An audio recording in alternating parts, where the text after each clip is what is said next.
Rapper endorsed clothing brands have been with us since the late 90s at this point. We've done videos chronicling the history of rap clothing lines and how they got started, but have you ever wondered which brands have been the most successful? I'm Nate the Great from TakeFlight214.com, and in today's video, we'll go over a list of the top 10 most successful streetwear brands that have been either endorsed or created by rappers. But before we get started, don't forget to smash that like button. Liking and sharing the video is the only way to get the YouTube algorithms to notice us, and it's the best way to help us to continue to grow. And we can't do it without you guys' help, so do us a favor and hit that like button and share the video so that we can continue to do this as a team. But with that being said, let's jump right in. Coming in at number 10, Play Clothes at $4 million. Play Clothes was created by Pusha T and Malice of the Clips in 2008. The line of apparel and accessories was influenced by the two rappers' own style and love for high fashion, mixing it with street culture. The brand mixed streetwear with sportswear as a common theme of many of the pieces were a play on sports jerseys with numbers and logos. Play Clothes used to be pretty big at one point, but have lost footing over the years. We were going to do a video on them for our Rise and Fall of a Streetwear Brand series, but hadn't quite got around to it just yet, so stay tuned and maybe you'll have that one coming. But moving right along to number 9, Nike by Travis Scott at $10 million. This one is a bit different because Travis obviously didn't create Nike, but his collabs with the brand have proven to be successful over the years, highly successful. When Travis Scott got with Kylie Jenner, it took an already rising rap star and ignited rocket fuel under him. And Nike, who was probably still salty for losing out on the phenom that is Yeezy, was more than happy to join up and try to gain right along with him. Travis has taken a hit to his popularity as of late after the incident at the Astroworld Festival in Houston last year, and because of this, Nike kind of pumped the brakes a little and let things blow over.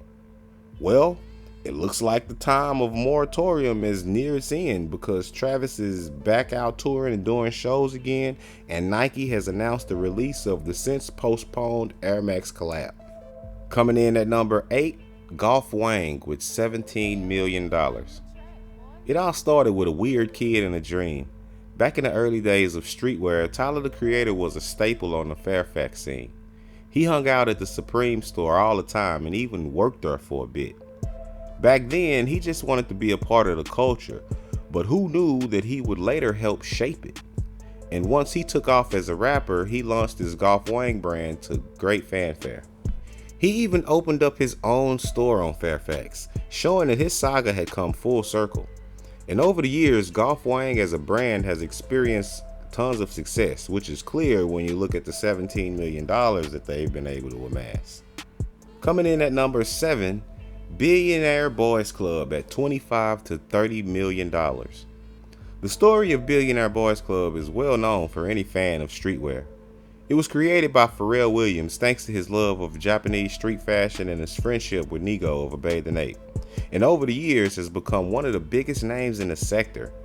Billionaire Boys Club focuses on chic, colorful clothing catered to the high-end market in both stores in New York, London, and Tokyo.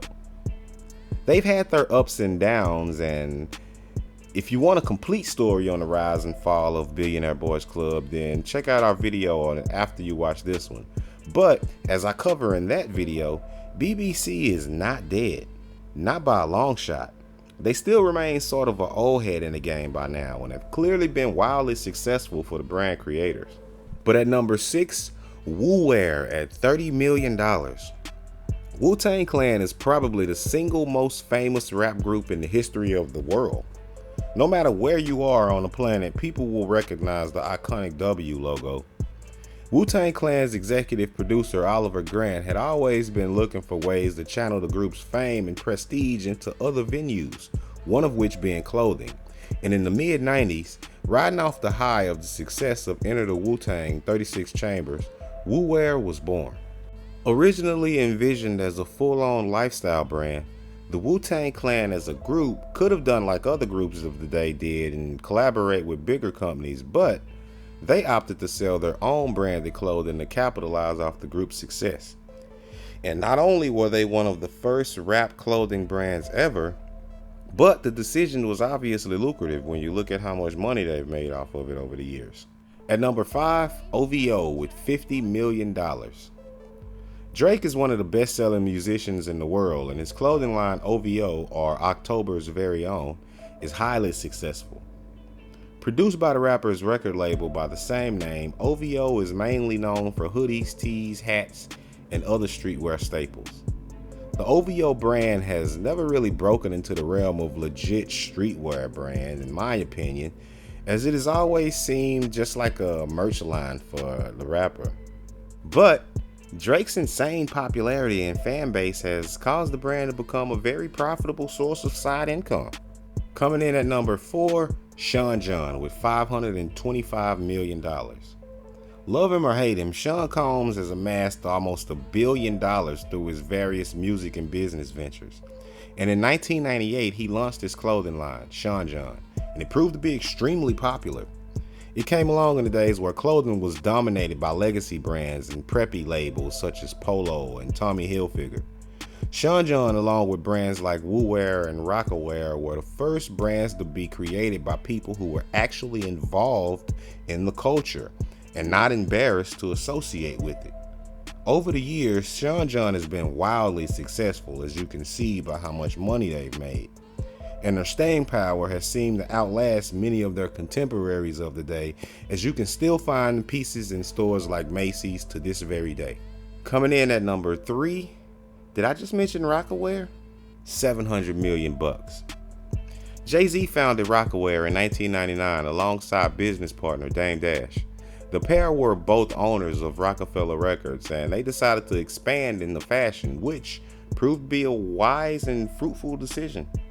Like the other two brands from this era on the list, Rockaware came around during the days where streetwear wasn't even called streetwear yet.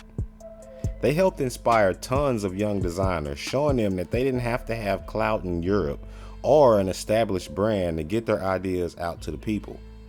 Another thing that helped them was the fact that their pieces were always very affordable, with prices starting as low as $20 or $30. Maybe because of this, however, they were not able to experience the longevity of Sean John, but that didn't stop them from bringing in more money though. At number 2, surprisingly enough, Truck Fit at $788 million.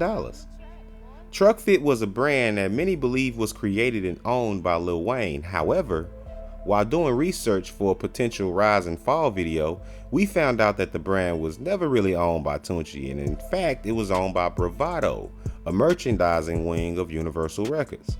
Nonetheless, the brand has seemingly been very lucrative for all involved. I was shocked to see it so high on the list because I personally have never really liked it. It launched around the time that the marriage between rap and skateboarding was still young. And Lil Wayne, who had recently taken up skateboarding in his spare time and was in full swing of his rock and roll phase, influence of the two were painfully obvious in the designs of the clothes. And because of this, I always thought that they kind of tried a little bit too hard.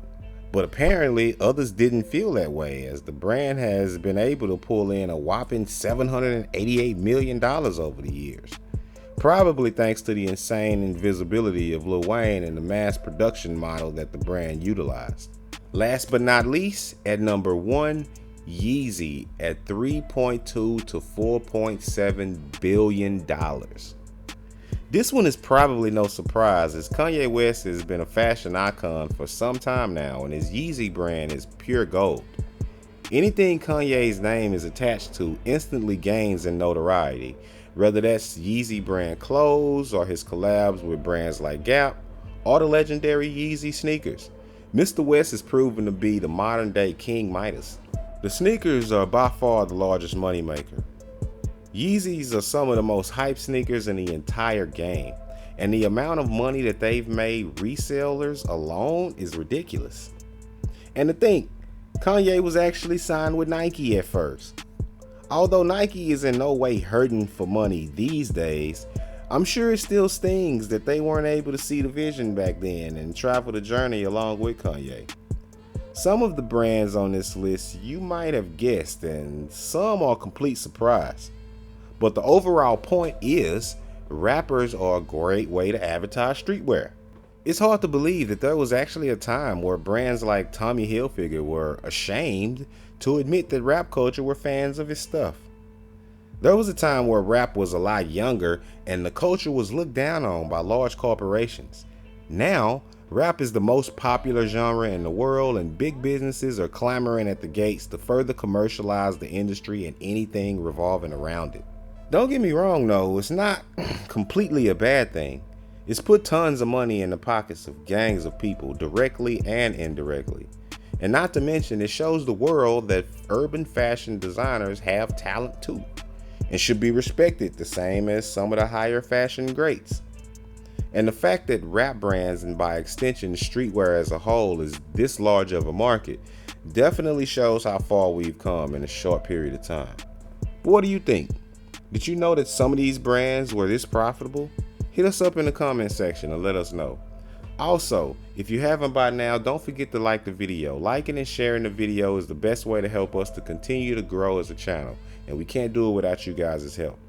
And if you want to be updated every time we drop a new episode, then hit the subscribe button and then the notification bell. This way, you'll be dinged whenever we drop a new episode. But with that being said, I'm Nate the Great from TakeFlight214.com signing out. Until next time, people.